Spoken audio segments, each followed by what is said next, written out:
tikwenda nyendete kurira ona tikwenda ndingira maithori makwa maitike. This coming Sunday, all roads leads to Jesus Winners Ministry in Roysambu.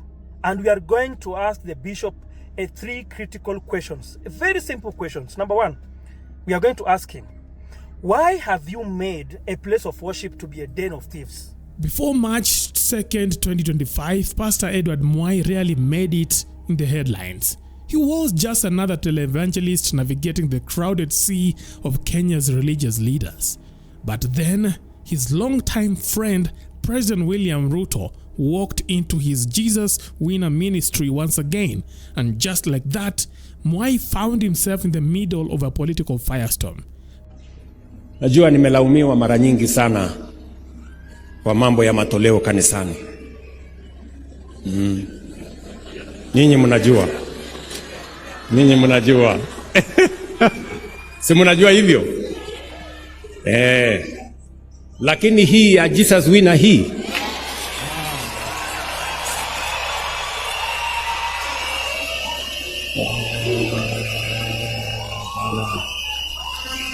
ndio.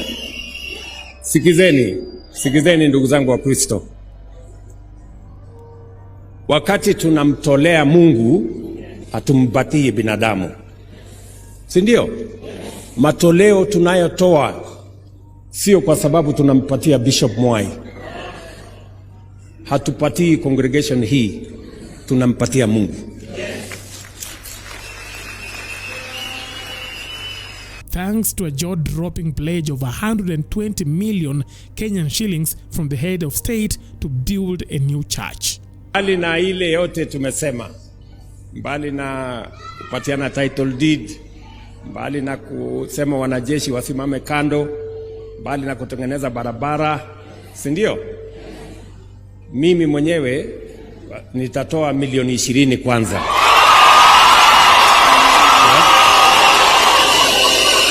What initially seemed like a grand presidential act of philanthropy quickly turned into a social media riot. Not because Mwai is some kind of controversial figure, or maybe because Kenyans hate him, but because Kenyans who are already neck deep in economic frustration simply couldn't understand how the president could magically pull out 120 million Kenyan shillings for a church while the country's public schools still have children learning under trees.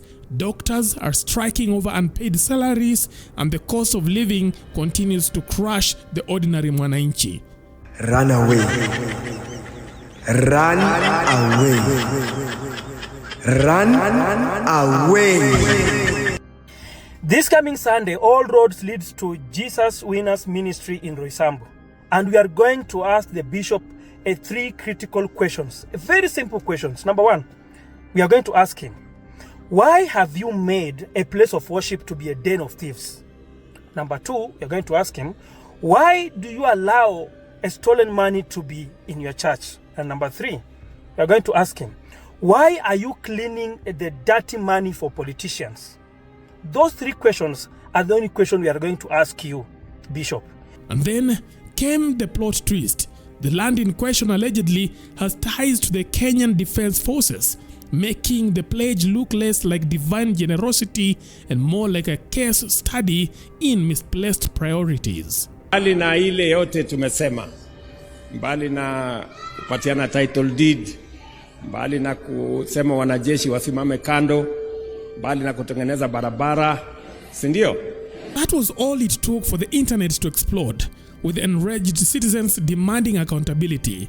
Some even threatened to storm the church this Sunday, outraged that a man they believed has failed them politically was being treated like a messiah in the house of God. Kenyans, on Sunday 9th,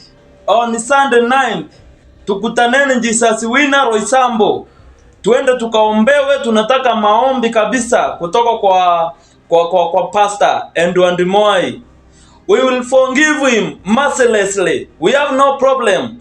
Hapa Kenya kuiba pesa ya umma ni kitu ya kawaida. Hapa Kenya kuentertain corruption ni kitu ya kawaida. Hapa Kenya tujenge kanisa na milioni 100, shule 100 sikose klasi hata moja. Ni jambo la kawaida. Tukutaneni Roysambu, tunaenda kuombewa huko. Tukutaneni Jesus Winner Roysambu. Then the pastor's phone number leaked online and all hell broke loose. Thousands of Kenyans bombarded him with insults, threats and accusations of causing up to a president whose popularity is currently hanging by a thread.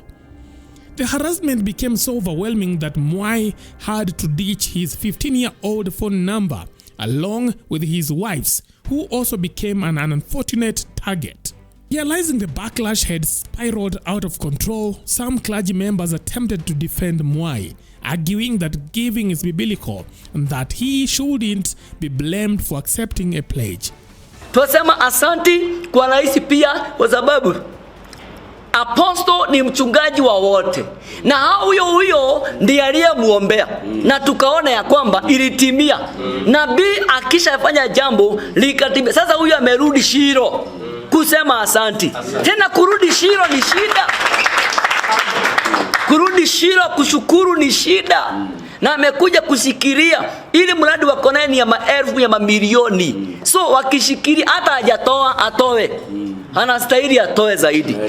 Na wengine ndio warete. Na ya pili nikimalizia ya kwamba wale wanao complain wakieka hizi mitandao katoto akikunywa matope ati angepeleka pesa kule. Tukijuje katika neno the same cell linasema ya kwamba Yesu akamwagiliwa mafuta ilikuwa very expensive. Na alipomwagiliwa mafuta moja akasema tungeuza haya mafuta tupelekee maskini. Alijibu ya kwamba aje wachungaji, maskini mtakaa nao milele. Rais akona miaka 10 aondoke. Lakini wale wataendelea. So kazi ya Mungu lazima iendelee na itasimama. Na mkitengeneza kazi ya Mungu, Mungu huponya nchi yao. But as Kenyans were still digesting this drama, another bombshell dropped. Pastor Mwai's church was suddenly turned into a government job recruitment center. Hundreds of desperate job seekers flooded the church premises, hoping to secure employment through government interviews, being contacted right there. Mechanical kukuja hapa, electrical mechanical office assistant, wote kukuja hapa.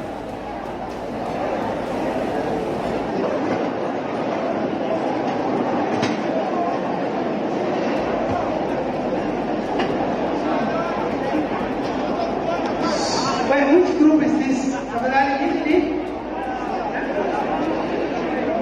Now this move left a bad taste in the mouths of devoted believers who saw it as a complete hijacking of the altar for political mileage.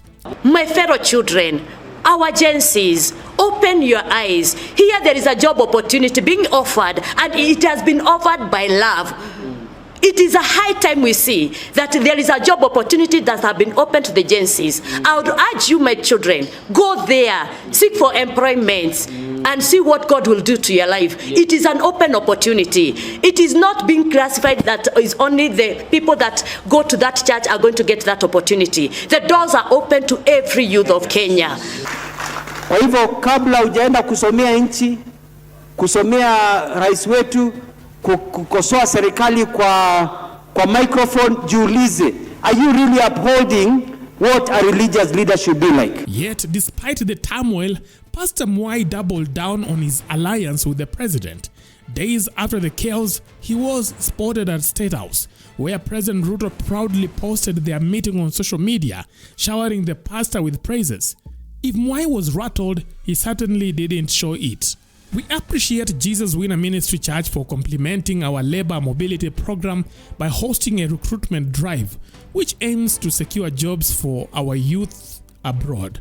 The government will continue supporting this initiative as we work to expand job and income opportunities for our young people. Met the Reverend Edward Mwai of Jesus Winner Ministry Church at State House, Nairobi. He also shared with me the progress of the church's construction in Roysambu. President Ruto said while accompanying his message with photos of him with the pastors at State House. For now, Mwai remains one of the few pastors openly standing by President Ruto, even as other clergy members distance themselves from the embattled president.